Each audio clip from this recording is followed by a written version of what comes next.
মিথ্যা পথে চলছে, ঈশ্বর তাদেরকে শাস্তি দিচ্ছে। সভা শুরু হওয়ার আগে তাদের মঞ্চ ভেঙে পড়ে যাচ্ছে। সন্দেশখালীর বাঘ বেতাজ বাচ্চা আজকে জেলের পিছনে বিড়ালে পরিণত হয়েছে। যে নেতাদের কথা শুনে আপনারা এগুলো করবেন ভাবছেন, পারলে একটু নেতাদের গায়ে খচর খচর করে দেখে নিন যে হালুম হালুম আওয়াজ বেরোচ্ছে না ম্যাও ম্যাও আওয়াজ বেরোচ্ছে। তো দেখেন, কথা হচ্ছে যে মানুষ সত্যের পথে চলে তার পথ খুব কঠিন হয়, খুব দুর্গম হয়, অনেক ওঠানামা থাকে, কিন্তু দিনের শেষে যে মানুষ সত্যের পথে চলে ঈশ্বরও তার পাশে থাকে। তার প্রমাণ যে আজকে এই একই পোলেরাটে দুটো সভা, যারা সত্যের পথে চলেছে তাদের সভা এখন চলছে, আর যারা মিথ্যা পথে চলছে ঈশ্বর তাদেরকে শাস্তি দিচ্ছে। সভা শুরু হওয়ার আগে তাদের মঞ্চ ভেঙে পড়ে যাচ্ছে। তাই সবার প্রথম মাইকের মাধ্যমে আমাদের বক্তব্য যে সমস্ত মিথ্যার পথে চলা দলের মানুষের কাছে পৌঁছচ্ছে তাদেরকে বলবো, সময় আছে, আসছে দিন, বদলে দিন, খাম চিহ্নে ভোট দিন। মিথ্যার পথ ছেড়ে ন্যায়ের পথে, আদর্শের পথে, নীতির পথে, সত্যের পথে আসুন।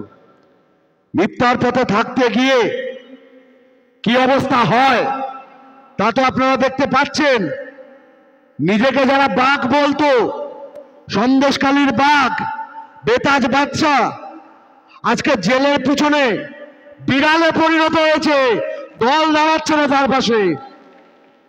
তাই বলবো, এই অঞ্চলে তৃণমূল কংগ্রেসের যে কর্মী বন্ধুরা আছেন, আপনারা এই যে সামনে নির্বাচনের টাইম আসছে, এলাকাতে যে ধমকানি চমকানির চেষ্টা করছেন, আপনাদের বলবো, আপনাদের যে অঞ্চল স্তরের বা ব্লক স্তরের বা জেলা স্তরের যে সমস্ত নেতাদের কথা শুনে আপনারা ভাবছেন যে আইএসএফ এর বাড়িতে গিয়ে একটু হাত বোম মেরে আসি, আইএসএফ এর লোকগুলোকে একটু বাঁশের খেটো দিয়ে একটু খোঁচা মারি, আপনাদেরকে বলছি যে নেতাদের কথা শুনে আপনারা এগুলো করবেন ভাবছেন, পারলে একটু নেতাদের গায়ে খচর খচর করে দেখে নিন যে হালুম হালুম আওয়াজ বেরোচ্ছে না ম্যাও ম্যাও আওয়াজ বেরোচ্ছে।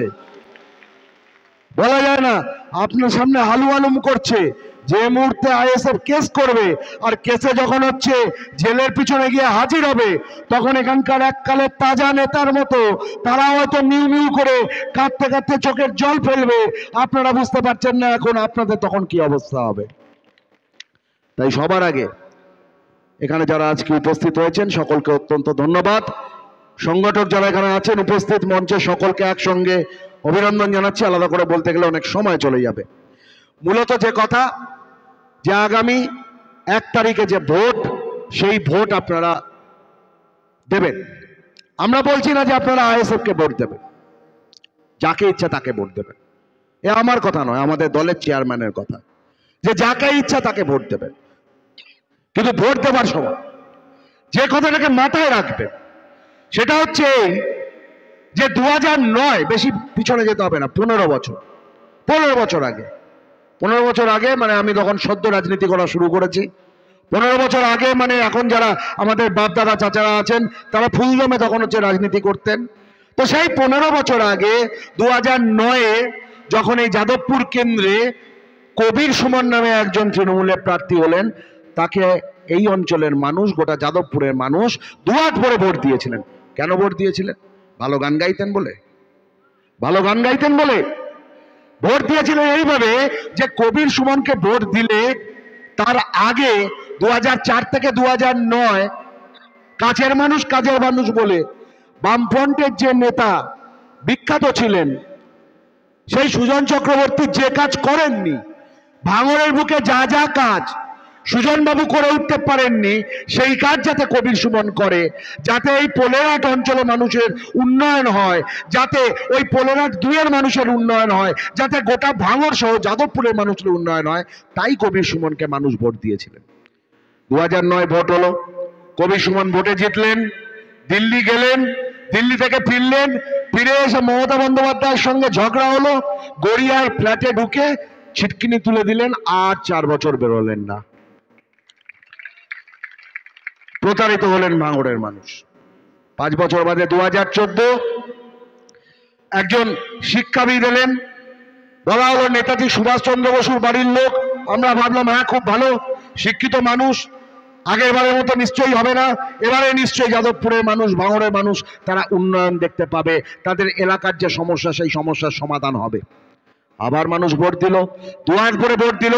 2014-তে তৃণমূলের সুগত বসু আপনাদের ভোট পেয়ে আমাদের ভোট পেয়ে জিতলো।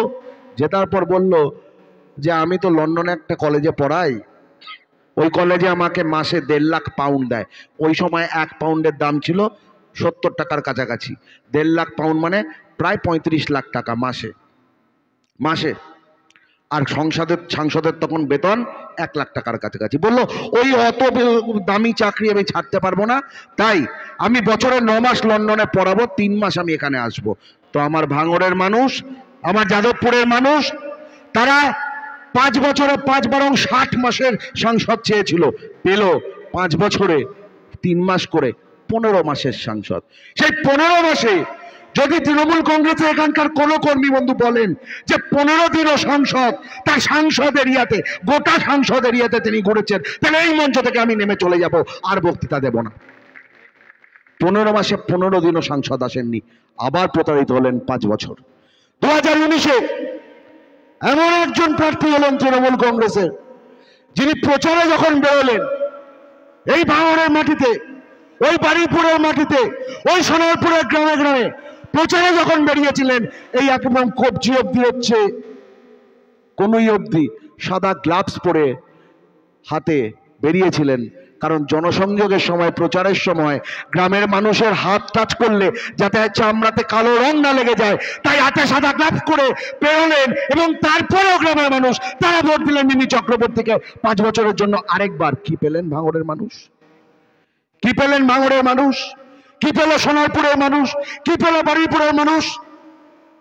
এখানকার যে তৃণমূলের অবজারভার আছেন, যিনি কথায় কথায় বড় বড় গাল ভরা বক্তৃতা দেন আর হচ্ছে ধমকি দেন, চমকি দেন, তিনি যদি বলতে পারেন যে মিমি চক্রবর্তী 15-তে কতবার এসছেন, তাহলে আবার বলছি মঞ্চ ছেড়ে নেমে যাবো, বক্তৃতা দেব না।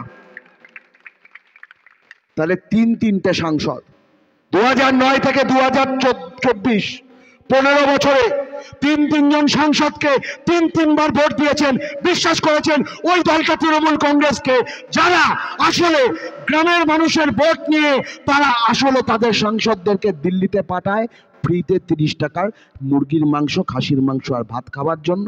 আর সংসদের যে এসি ঘর আছে, সেই এসি ঘর বসে, ঠান্ডা ঘরে বসে নাক ডেকে ঘুমানোর জন্য। গ্রামের মানুষের কথা বলার জন্য কজন গেছেন?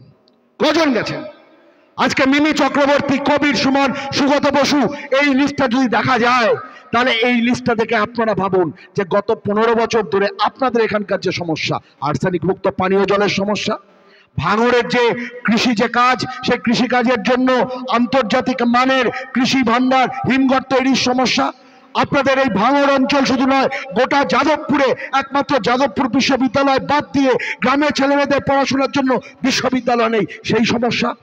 আপনাদের এখানে কোনো উন্নত মানের স্বাস্থ্য পরিষেবা নেই, যা স্বাস্থ্য পরিষেবা সব ওই যাদবপুর বিধানসভা। এমন একটা ভাব যেন গোটা যাদবপুর লোকসভাটা শুধু ওই যাদবপুর বিশ্ববিদ্যালয়ের আশপাশ নিয়ে তৈরি। তাহলে এই সমস্যার কথা যদি আপনার সাংসদ, যাকে আপনারা ভোট দিয়ে নির্বাচিত করছেন, সে যদি না গিয়ে বলতেই যদি না পারে, তাহলে তাকে ভোট দিয়ে লাভটা কোথায়?